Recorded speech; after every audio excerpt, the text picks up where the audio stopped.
Assalamualaikum warahmatullahi wabarakatuh. Bergabung kembali bersama channel 1001 Malam. Buat teman-teman yang sudah subscribe, sebelumnya kami ucapkan terima kasih sebanyak-banyaknya. Semoga teman-teman sekalian diberi kesehatan dan kekuatan, juga rezeki yang melimpah. Untuk teman-teman yang baru bergabung, silakan tekan tombol subscribe, karena subscribe Anda akan membuat saya jadi tampan dan hitam. Baiklah, kita mulai ceritanya. Pada kisah sebelumnya, Raja Pulau Hitam mau bercerita kepada sang sultan. Lalu ia pun memulai kisahnya. Ayahku adalah seorang raja negeri ini, kerajaan Pulau Hitam. Begitulah kami menyebutnya, karena negeri kami terletak di antara 4 gunung dan ibu kotanya terletak di tempat danau itu berada sekarang. Aku akan ceritakan kepadamu kenapa kota yang dulu megah dan ramai kini berubah menjadi sebuah danau. Ayahku bernama Mahmud. Setelah berkuasa selama 70 tahun, ayahku meninggal. Sebagai putra mahkota, aku menggantikannya memimpin kerajaan. Kemudian aku menikah dengan sepupuku yang sangat mencintaiku. Aku begitu bahagia dengan pengabdiannya dan cintanya padaku. Aku pun begitu mencintainya. Kami hidup bahagia. Namun setelah 5 tahun bersama, aku mulai menyadari bahwa istriku sudah tidak mencintaiku lagi. Suatu hari setelah makan malam, aku membaringkan tubuhku yang penat di atas bangku panjang, sementara istriku pergi mandi. Aku sudah setengah tertidur saat itu. 2 orang dayang mengipasi tubuhku.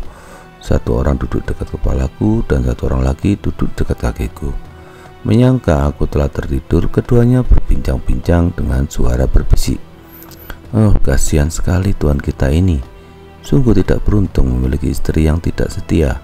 Padahal tuan begitu memujanya, kata dayang yang duduk di dekat kepalaku.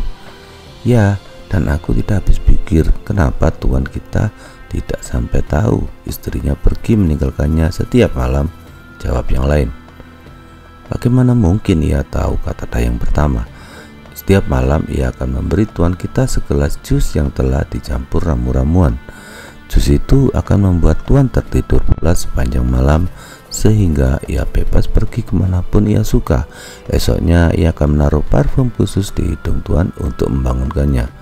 Coba bayangkan apa yang kurasakan saat mendengarnya. Tetapi aku mencoba menahan diri dan berpura-pura baru terbangun dari tidurku. Kedua dayang itu pasti menyangka aku tidak mendengar apapun. Beberapa saat kemudian istriku kembali dari kamar mandi. Seperti biasa, ia memberiku segelas jus yang di malam-malam sebelumnya selalu aku minum dengan senang. Tapi kali ini aku membuang isinya tanpa sepengetahuan istriku. Kemudian aku berpura-pura tertidur. Istriku pun menyangka bahwa aku telah pulas karena ramuannya. Kembali bangun dari ranjang. Tidurlah dan kuharap kau tidak akan terbangun lagi selamanya, teriaknya. Kemudian ia mempercantik dirinya dan segera meninggalkan kamar. Segera setelah ia pergi, aku bangkit dan mengikutinya. Aku membawa pedangku untuk berjaga-jaga. Istriku berjalan dengan sangat cepat melewati pintu-pintu istana. Pintu istana itu terbuka dengan kekuatan sihir yang ia gunakan. Ia terus berjalan melewati kota menuju pintu gerbang kota. Pintu itu dikunci dengan sebuah gembok yang kuat yang bisa ia buka dengan menggunakan mantranya. Ia mengikuti jalan setapak yang menuju ke sebuah hutan kecil, dan agak jauh dari dalam hutan itu ada sebuah bangunan berbentuk kubah yang terbuat dari tanah. Istriku masuk ke dalam kubah tersebut, sementara aku naik atapnya dan mengintip melalui celah-celahnya. Di dalamnya sudah ada seorang budak yang berbibir tebal. Budak itu berbaring di atas tanah berdebu dengan hanya beralaskan daun-daun tebu kering. Istriku menghampiri budak itu dan berkata, "Duhai cintaku, pemilik hatiku, tahukah kau bahwa aku sangat menderita? Aku membenci suamiku. Aku tidak suka hidup bersamanya. Jika bukan karena aku takut kehilanganmu, aku pasti sudah menghancurkan negeri ini menjadi puing hingga tidak ada kehidupan yang tersisa kecuali serigala dan burung hantu. Dan kulemparkan semua batu-batu yang membangun dinding-dinding istana ini ke bawah gunung atau ke tempat yang jauh di luar peradaban." Kamu wanita pembohong, kamu hanya ingin bersamaku demi kesenanganmu.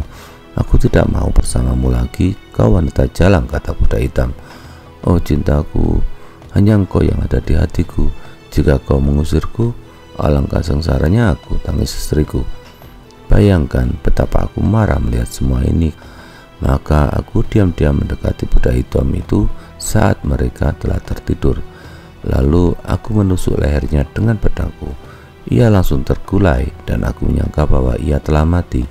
Kemudian aku meninggalkan mereka dengan hati puas dan kembali ke istana. Esoknya kulihat istriku memotong pendek rambutnya dan memakai baju duga. Wahai suamiku, jangan kaget melihat penampilanku, katanya.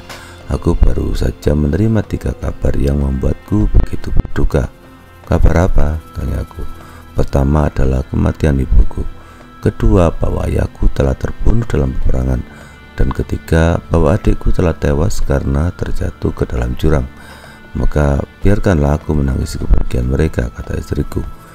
Aku tahu bahwa ia sebenarnya berduka karena kekasihnya, tapi aku pura-pura tidak tahu dan berkata, lakukanlah apa yang menurutmu baik, aku tidak akan melarangmu.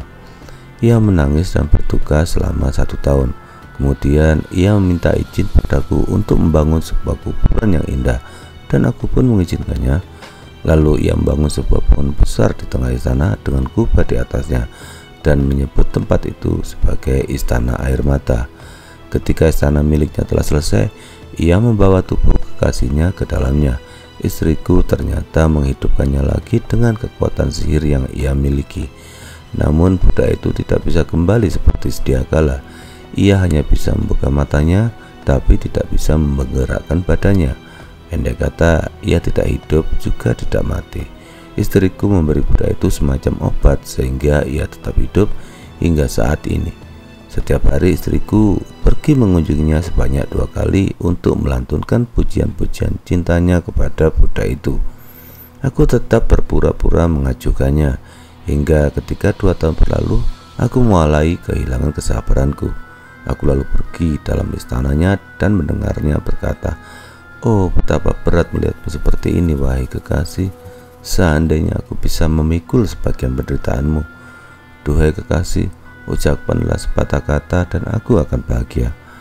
Aku bersedia menukar kebaikanku asal aku bisa melihatmu kembali hidup.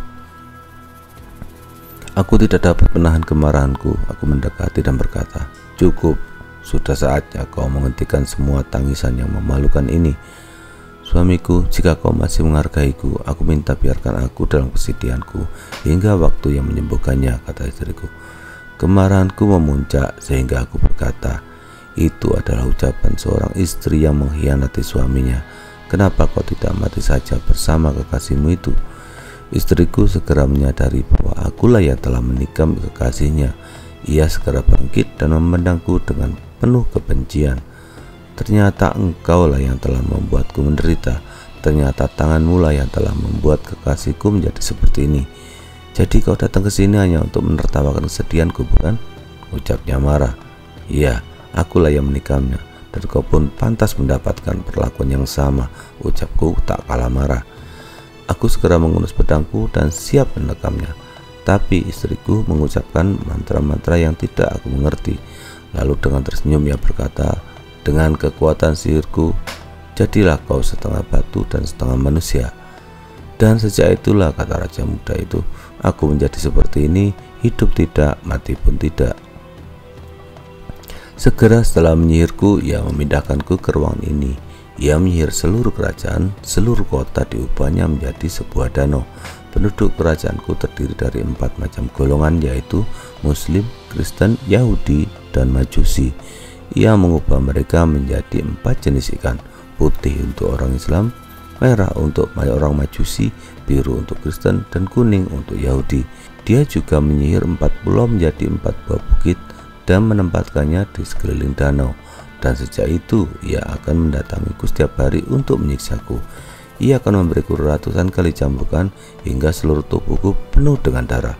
Setelah puas, ia akan menyelimutiku dengan baju dari kulit kambing yang berbulu dan membuat seluruh kulitku gatal, dan kemudian memakaikan baju kebesaranku di atasnya, bukan untuk menghormatiku, tapi semata-mata untuk menghina penderitaanku. Oh ya Allah, berilah aku kesabaran untuk menerima cobaanmu. Aku akan bersabar hingga mendapat pertolonganmu, kata raja muda itu sambil menangis. Sultan sangat tersentuh mendengar cerita tersebut. Ia bertekad untuk menolongnya dan membalas kekejaman istri muda raja tersebut. Katakanlah, di mana aku bisa menemukan wanita penyihir itu, tanya Sultan. Tuanku, ia pasti sedang berada di dalam istana air mata yang ia bangun. Sebuah bangunan dengan kubah di atasnya. Ia akan mengunjungi tempat itu setiap pagi setelah menyiksaku untuk memberinya ramuan obat yang membuatnya tetap hidup. Demi Allah, aku akan menolongmu sehingga Allah mencatatnya sebagai kebaikan, kata Sultan. Sultan menunggu raja muda itu hingga waktu subuh petang. Setelah itu, ia pun bangkit, melepaskan mantelnya dan menyiapkan pedangnya. Lalu ia segera pergi ke istana air mata. Puluhan lilin menyinari ruangan itu dengan aroma parfum yang semerbak, hampir membuat Sultan hilang kesadaran. Akhirnya ia menemukan budak itu terbaring di sebuah diban. Ia segera membopongnya dan melemparnya ke dalam sumur hingga ia tewas. Sultan mengambil alih tempat budak tersebut dan menyelimuti dirinya dengan selembar kain untuk menyembunyikan pedangnya. Ratu datang beberapa saat kemudian. Setelah ia memberikan 1000 cambukan kepada suaminya yang malang. Aduh, nasib buruk apa yang telah memisahkanku dengan cintaku, ratapnya. Oh pangeranku, katanya kepada Sultan yang ia sangka sebagai kekasihnya. Bicaralah padaku meski hanya sekali. Katakan bahwa kau mencintaiku seperti yang sering kau ucapkan dulu, maka aku akan merasa bahagia. Sultan dengan menirukan dialek orang negro menjawab diri. Tiada kekuatan kecuali atas izin Allah. Wanita itu menjerit gembira. Oh kekasihku, benarkah engkau yang berbicara? Perempuan jahat, kau tidak pantas mendapatkan cinta dari siapapun, kata Sultan. Apa? Kau menyakiti hatiku, tangisnya. Setiap hari tangis-tangisan dan keluhan suamimu yang kau siksa dengan kejam mengganggu tidurku. Aku pasti bisa sembuh lebih cepat jika kau tidak menyihirnya. Itulah penyebab kebisuanku selama ini, kata Sultan. Kalau begitu kau ingin aku mengubahnya kembali menjadi manusia, tanyanya. Ya, dan suruh ia pergi dari sini sehingga teriakannya tidak lagi menggangguku, kata Sultan. Ratu segera berlari menuju ruangan tempat ia menyihir suaminya. Diambilnya segelas air yang telah ia bacakan mantra. Jika Sang Maha Pencipta telah menggariskan bentukmu yang sekarang sebagai takdirmu, maka jangan berubah. Tapi jika kau seperti ini karena mantra yang kuucapkan, maka berubahlah ke bentuk asalmu, katanya sambil melemparkan air yang sudah dimantrainya. Dalam sekejap raja muda tersebut bisa bangkit dari tempat duduknya. Ia mengucap syukur kepada Allah atas pertolongannya. Cepat pergi, kata istrinya, dan jangan pernah kembali. Raja muda berpura-pura pergi, padahal sebenarnya ia bersembunyi dan menunggu hasil rencana sang sultan. Ratu kembali ke tempat Sultan berada dengan kegembiraan yang terpancar di wajahnya.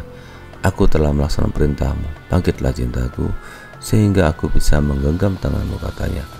Aku tidak bisa sebelum kau melakukan satu hal lagi yang merupakan akar masalah dari penyakitku ini, kata Sultan.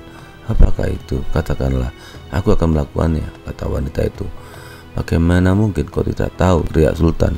Setiap malam warga kota yang telah kau sihir menjadi ikan menengadahkan kepalanya ke atas langit dan mendoakan kesialan bagi kita. Itulah yang membuat kesembuhanku berjalan lambat. Sekarang pergilah dan kembalikan keadaan negeri ini seperti semula. Setelah semua selesai, kau bisa menggenggam tanganku dan membantuku bangkit. Kau pasti segera sembuh, kasihku, karena sekarang juga aku akan pergi untuk menghapuskan sihirku dan mengembalikan seluruh kerajaan seperti sedia kala, katanya dengan semangat. Ratu bergegas pergi ke tempat danau ciptaannya.